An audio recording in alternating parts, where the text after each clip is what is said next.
All right. What's up? So today's gonna be a little different. This is gonna be Friday morning.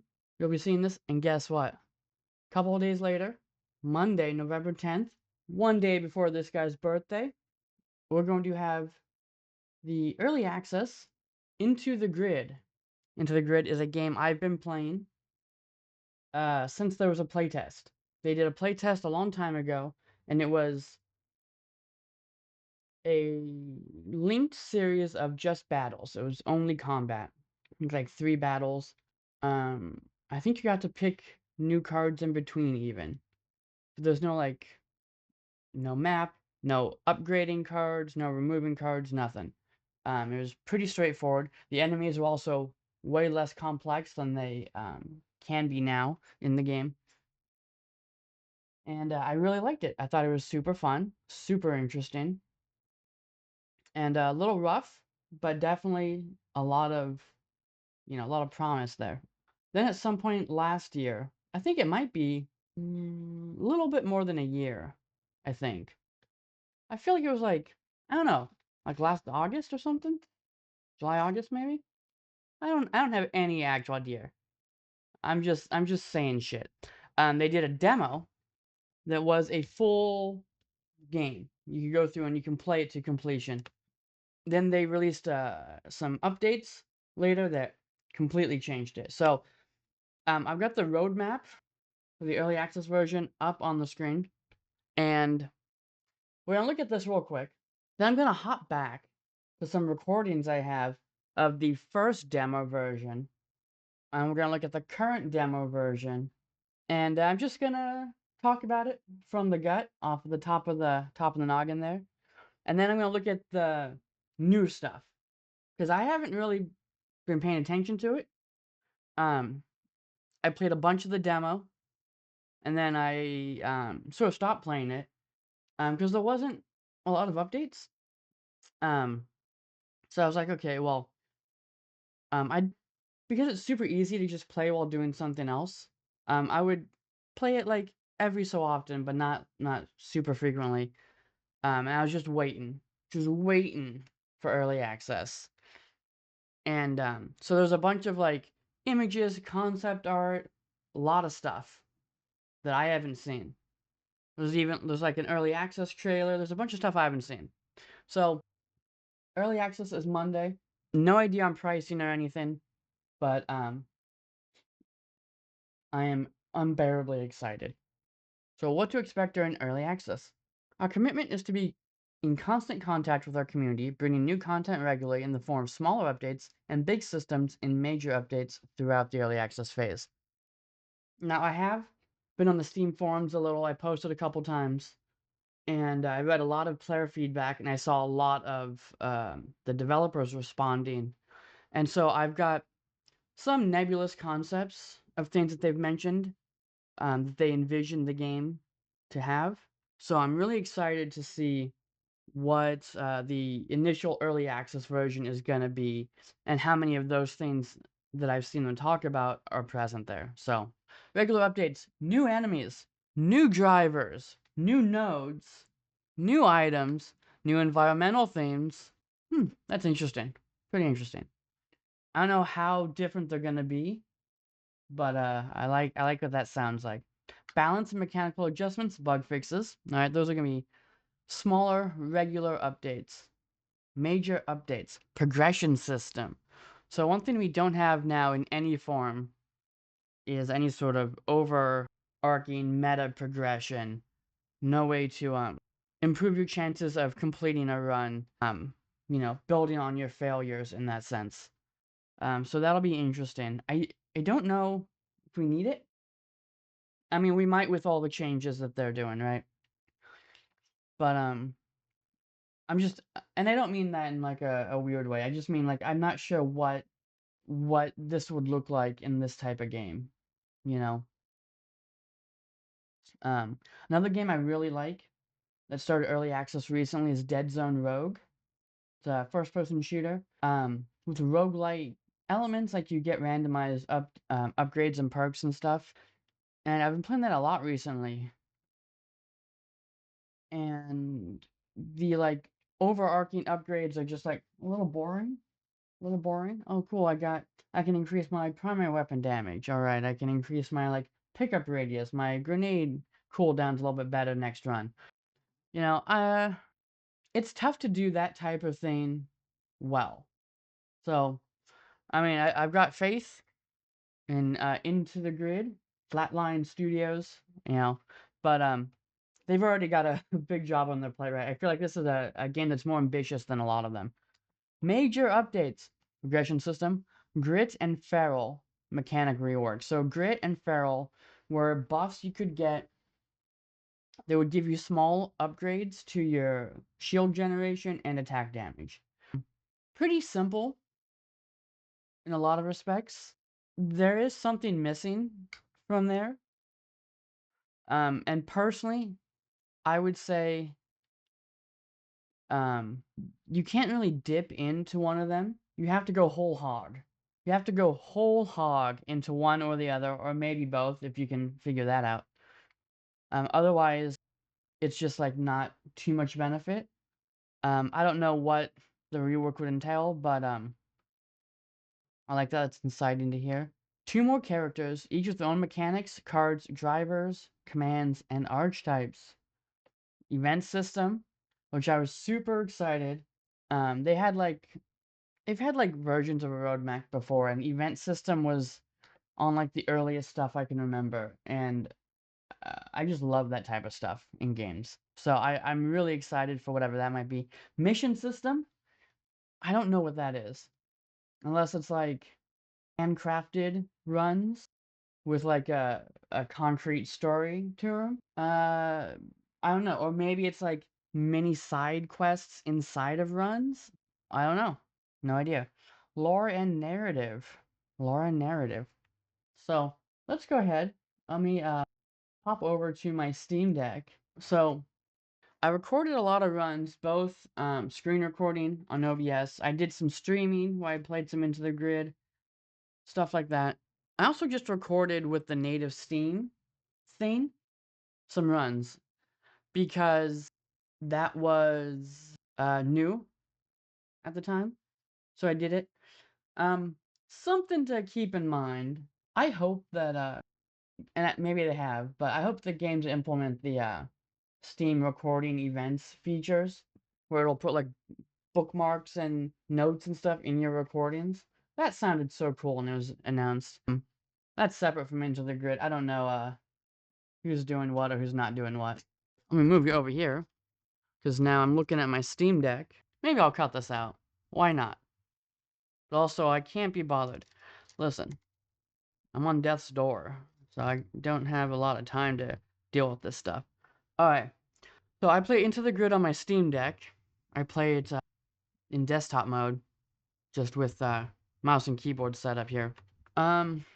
So this was from almost a year ago, November 15th, 2024.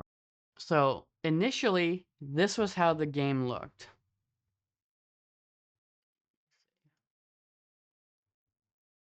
So the way it worked was you are the little outline of the node, and you've got this abstracted grid of nodes and clusters that are separated by a gate, right?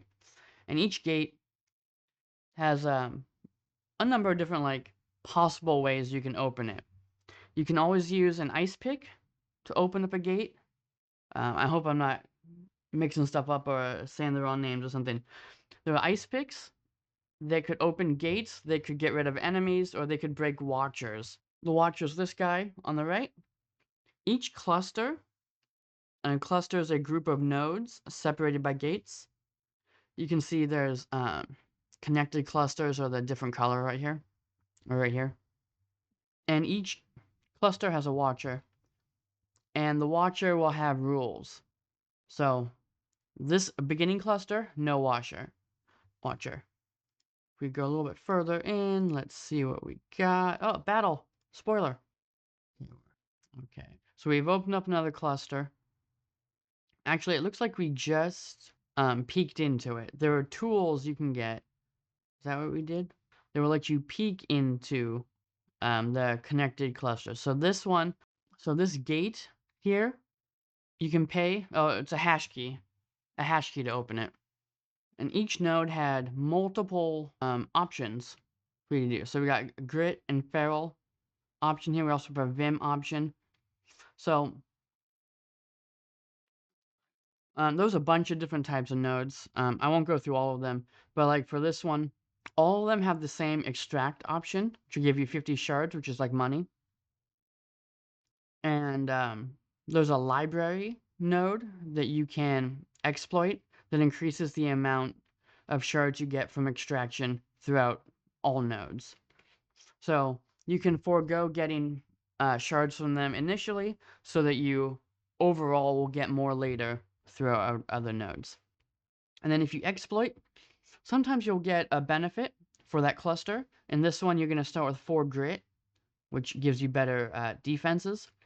Or if you rehash, which costs 1 hash key, which I do not have, there's 4 slots for hash keys, you can get a item version of this ability that will let you use any of these options. So you can start with grit, feral, or vim in any other cluster. You just use it whenever you want. And they have this for a couple different types of nodes. Would have these like abilities you could use for free, or you could take them as item versions and use them later. All right, we are in a battle. We will be. So this was way back when. So not only did we have the abstracted computer circuit grid, we also had static 2D backgrounds, which I like. I really like these backgrounds.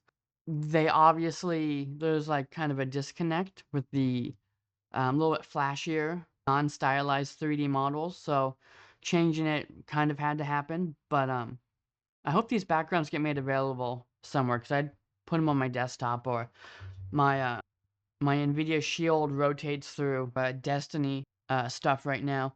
I'd put a whole bunch of Into the Grid backgrounds on there for a screensaver. Hell yeah. So the way that this worked was basically you played cards. Cards have a clock value 1, 1, 0, 1. And that's the clock. That's like energy or mana or whatever.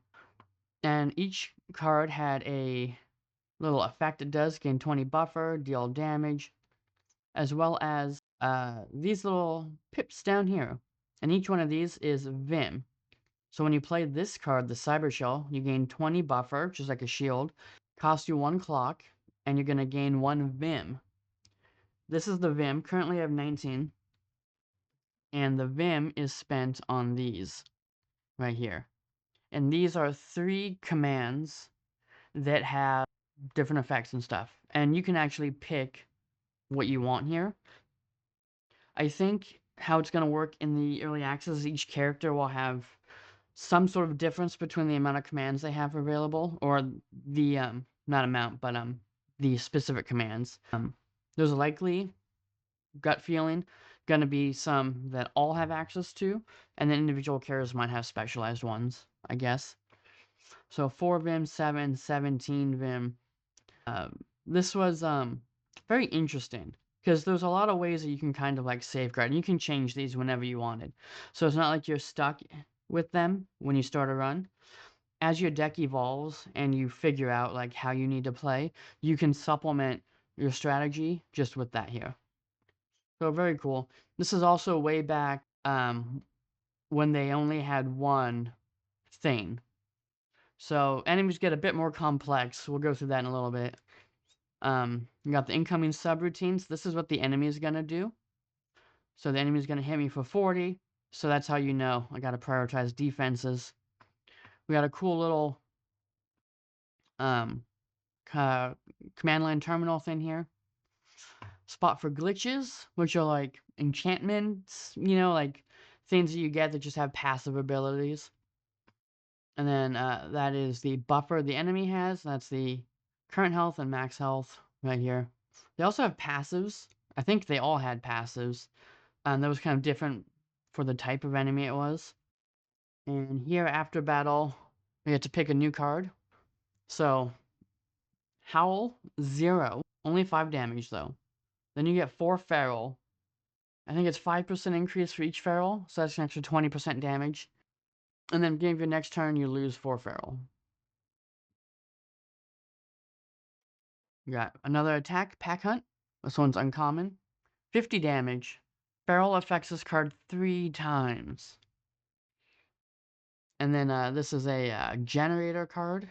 1 clock. You get 3 Vim. If you have at least 6 feral, then you get an extra 3 Vim. So it's a supercharged card, right? Oh, I've got the shelf open here at the bottom. There's a little cheat sheet of all the different types of nodes. I think all of these are still in the game. I think Anomaly is changed. I don't think that's still called Anomaly. Maybe it is. I don't remember being called that, but um, well, I think it has changed a little bit, right? But so libraries, the basic nodes, they just give you shards. You either extract them right away, get shards, or you explode them to bump up the shards from other nodes. Intel helps you explore, gives you scout probes. Setup buffs you for battle, gives you the deployer. Source gives you cards and icebreakers. Icebreakers take out sentinels without battling them. Take out watchers. Um, can they open gates? Probably, right? Render gives you hash keys and icebreaker. Haven restores HP. Sore subject. The difficulty of restoring HP, man. Anomaly gives you glitches, which are those passive benefits. Depurer removes cards. Compiler gives you cards and protocols. Protocols are actually, those are like, I guess like enchantments or powers in Slay the Spire. You play them and they go out of your deck, but their ability stays as a bonus throughout the thing. And then core, that's the node you're looking for with the final boss. So this is how it was initially looking back in the day. There's another battle. So inflict 20, gain 25 buffer. Inflict 1 tagged. It's just a status effect you could gain. You got a turret. Amped cyber slash. So some of them, we got amped cyber shell, amped code slash. Both of them have a little bonus that they do if you have more than 10 Vim. So 40 damage instead of 20, 40 buffer instead of 20 buffer. So that's how you little taste of what it looked like way back in the day. What's a more recent one? When was this? 4 months ago. Okay, let's see. Narrative events, progression and unlockables, in-run missions. So I guess they are like little side quests you come across. So one day we wake up. This was June 20th. This might be the first, or one of the first runs I did. And take a look at that. We have a completely different setup. Now, not only do we have trace level, we also have alarm level. The trace level in the last version was 10 levels, and at certain points, the enemies would get beefier. And it was a little uninspired. It was like they just got bonuses to damage and their shielding. It wasn't particularly interesting. This was better. And the way this works is as you progress through the map and as certain things happen, you'll gain trace level. Every time you gain 10 trace, the alarm level goes up by 1. So a bit different. Let's see. Is this a 3D one? Yeah, so here is a battle with an early enemy here. And as you can see, we've got a little bit, nicer backgrounds that kind of fit in with the new art style they're going towards. The card art and the lore art still has this kind of like stylized stuff that same as the backgrounds were. So I'm really happy because I love how all of this stuff looks. Am I gonna do anything? There we go. Targeting reticle. Attack. See, it goes down there. And we got some cool animations, right? Different things for different types of effects, some screen shaking. So those red square nodes are now represented by actual like physical terminals in here. So they've got the same kind of icons, which I love, and they have different appearances. So as you go through the rooms, which are like the clusters, you've got the individual nodes here, and this, like little fence, is where there's enemies. So to get to this node, I have to beat this enemy. To get to this door, I have to beat this enemy. And another enemy. Let's get to one of the complex ones. I'm the same enemy? I must have gotten up to get a snack or something. We got a hash key as a reward, and we got some cash as a reward. The combat rewards were kind of cool. They're a little better because you could get some interesting stuff now. Rarely, but you could as rewards. I hope there's more items, and I hope that the combat rewards are a little bit more interesting. Oh, cards. Picking a cards. Let's see. Primal Howl. 9 clock. 90 damage. This card costs 1 less for every 3 feral you have. So that's a sick card. Overkill. 2 clock. 4 Vim give you 40 damage. If you're at max Vim, 180 damage to all targets. I remember enjoying this one. I also really enjoyed Ulysses' Toy. I remember some of the more recent runs I did. While I was getting to max Vim and I was staying there, I would use the commands only if I could get back up right away because I had a bunch of stuff that was just super powerful when I was at high Vim. There we go. So now, as you can see, we've got the enemy here. We've got the directives right here. Deal 20 damage, deal 20 damage. We also have this guy over here in the corner. This is the Jaw. So the Jaw also gets a turn. That's its little chomper right here. Its turn is gain 25 barrier. So he's going to give a barrier to the ice. You can see I'm swinging at it. Ulysses' Toy. Am I? No. Buffing. Now, when you break the Jaw, it does this up here. It stuns the ice, the enemy. Often, I think in almost all cases, these could potentially, like, respawn. I remember sometimes it would just respawn, like, the next turn. You're like, what the fuck, dude? I just dealt 200 damage to this piece of shit, and now it's back 1 turn later. But, so this was a really interesting, unique thing. And sometimes they've got multiple, little sub parts that you can target. And in some cases, it would be like, there's one dude with, shield wings. And it's like, there was one that had a left and right thing. And when you destroyed one of them, they like reduced the cost of the card on the right or left side of your hand. Like really weird, interesting stuff sometimes, you know?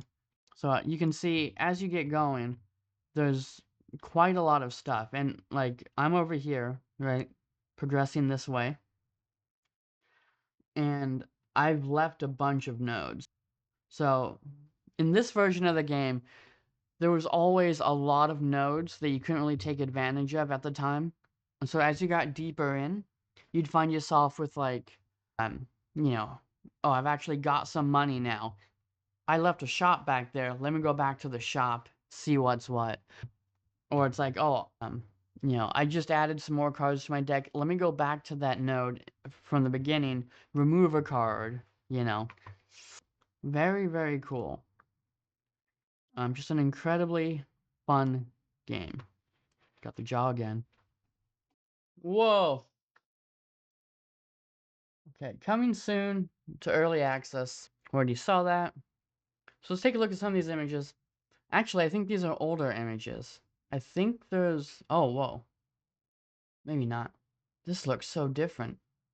Oh, is this... Yeah, these are new. Okay, this was like the main thing. When I was looking at images, new, for like the new interface and stuff. Um, what the... Cut that. Cut that. Alright, so when I was looking through some of the new images, from the early access version. Few things stand out. So, there's just like some sweet little polish on there, right? You got some cool textures, glowy effects. You can see we got 4 o'clock here. I don't know if that's going to be standard or if this just has something in the run to make of that, but we got 4 o'clock there. If I had 4 o'clock, I'd fucking own these ice bitches. So, this new enemy, which is covered by a card, he's got a main screen and a top screen, and this right here, this sick ass little interface. I love this, dude. The commands got the little, like SATA cables going into it, right? They're also labeled minor, major, critical, which the current ones have those labels, but I think they're only visible in the screen where you select the commands, I think. And they are flipped. So the Big Daddy command would be on top before, but now it's on the bottom. And we got little pips as well, which presumably will change to like depending on which ones you've got equipped, is what I assume. And then right here, we can see in some of these screens we've got like um little boxes and icons up here above the hand, which I think are probably replacing the like colored tabs with the like abbreviated version for buffs and debuffs, probably. And then you know, just have like a lot of really nice, cool, cyberpunky stuff on the interface.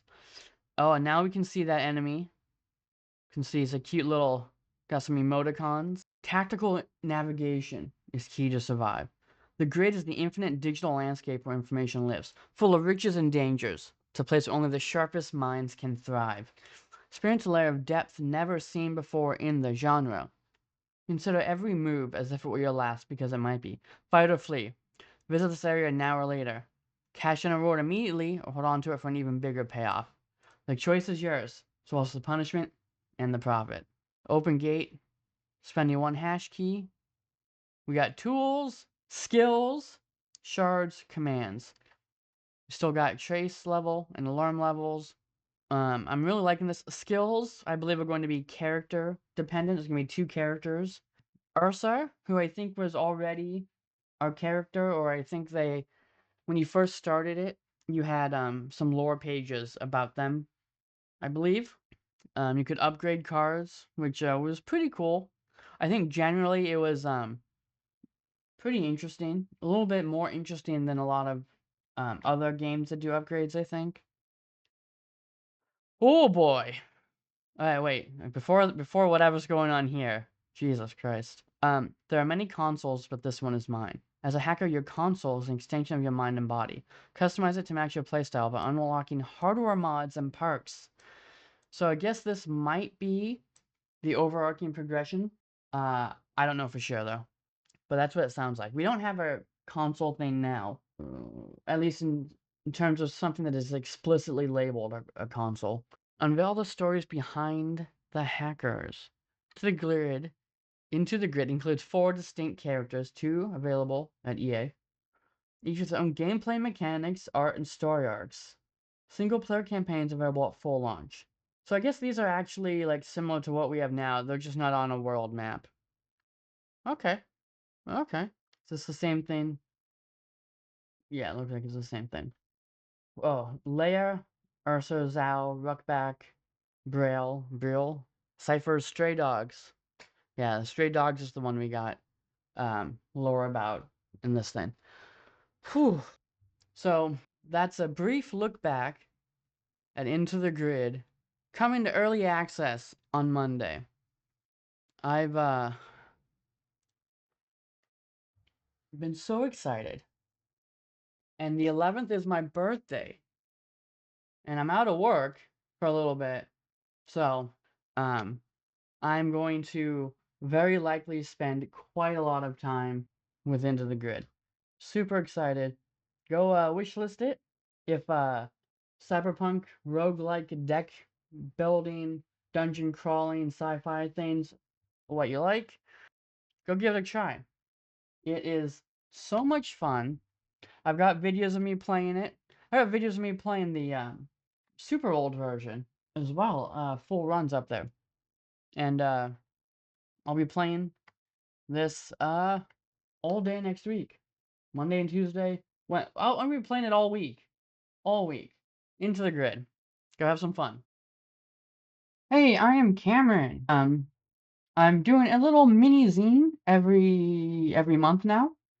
It's gonna be about old school stuff I've done, early creative projects. But also it's gonna be about stuff I'm working on now, stuff I'm working on in the future. This one kind of goes over um the first set of mini comics and zines I did back from like '05 to like 2013-ish, or so.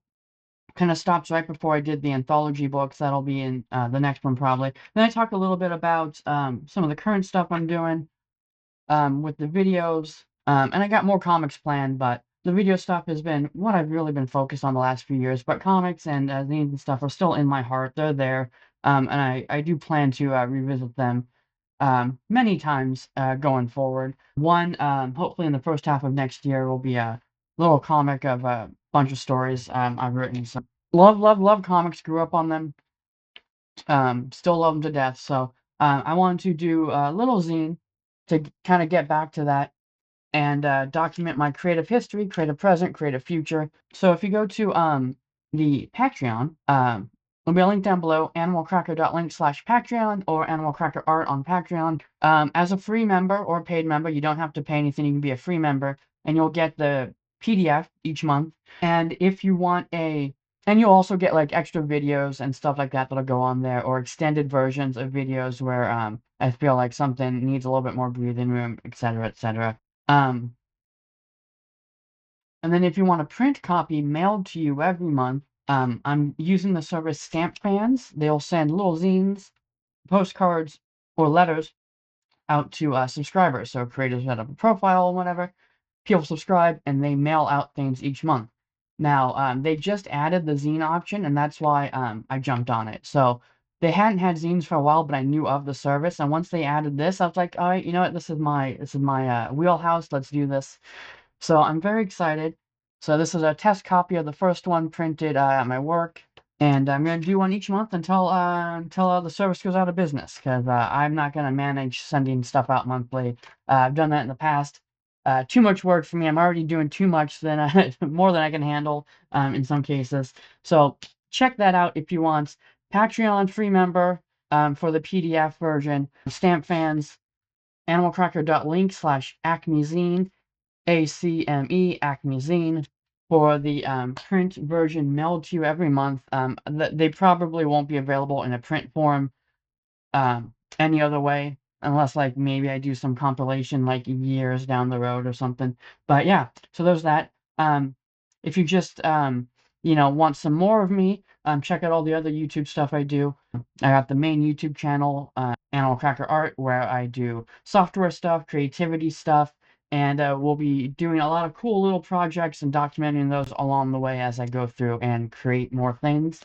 There's the comics catalog, where I go through my collection of mini comics and zines from like '05 to like 2015 is when most of them were there. Some of them are a little bit after, but most of them are in that 10-year period. And I just open them up, flip through them, talk about them. If I've got any memories about them, I relay that. So that's a really fun comics catalog. I do Pack Hunter TV, where I open up trading cards. The weirder, the better. I'm not a trading card expert or anything, but it's a really interesting, wide hobby.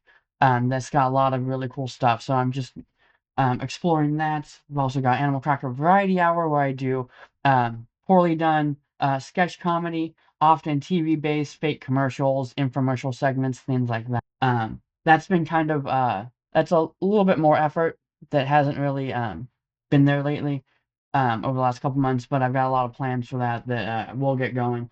And then I do the gaming stuff, where I look at mostly Pico 8 and other like indie games, just have some fun exploring those. So a lot of fun stuff that I do to keep busy. Check any of it out if you like. If not, that's cool. I still Patreon for free PDF of this. Stamp Fans for a print version of this. Love you. Thank you.